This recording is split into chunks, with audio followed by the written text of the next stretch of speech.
And time for Bracketology Breakdown, and we welcome in the aforementioned CBS Sports bracketologist Jerry Palm. Jerry, 2 weeks away from Selection Sunday. Memphis takes care of business at home. What stands out to you about the Tigers' resume?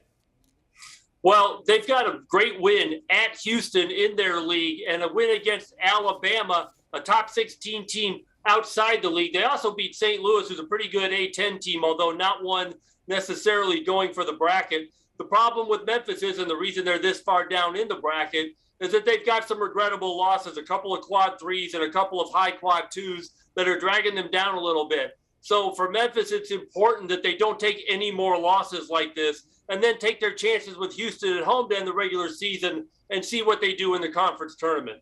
The key numbers there, the net ranking 45th. Okay, so Memphis is among your last four in. Michigan was among that group starting the day, lost to Illinois at home on Sunday. So where is Michigan for you at the end of the day? Well, Michigan right now is the first team out. At that loss dropped them to 15-12 overall. And as we've talked about before, the historic minimum for getting an at-large bid for the NCAA tournament has been 4 games above 500. Michigan isn't there right now after the loss today, but they still have 2 home games coming up with Michigan State and Iowa and a season ender at Ohio State. So not just good chances to try and pick up wins, but quality wins. And that can obviously help bolster the Michigan resume. Certainly, Michigan wants to make the tournament and avoid embarrassment. They were a 1 seed in last year's NCAA tournament, and they do not want to miss the tournament this year. So you know they've got a lot riding on end of season, of course, into the Big Ten tournament. So Michigan now among your first 4 out. Who's the team that jumps into your last 4 in? Yeah, North Carolina replaced Michigan, and in no small part because the only win North Carolina has over a team that might make the tournament is over Michigan. They beat them at home in December, and they beat them pretty soundly back then. But North Carolina's resume's problem is they're 0-7 against quad 1 teams that are all tournament contenders, and that's really a big negative when you're that bad against tournament quality teams. And they also, of course, now have that quad 4 loss against Pitt. So North Carolina is far from safe. But that win over Michigan has them ahead of Michigan right now with the cut line right between them. Tar Heels host Syracuse on Monday. It's safe to say, really at this point, right, it's a must-win for North Carolina. Yeah, no question. And then take your chances with Duke on the road in Coach K's final game. See if you can spoil that and really get the kind of quality win that gives you some juice and some safety in the bracket.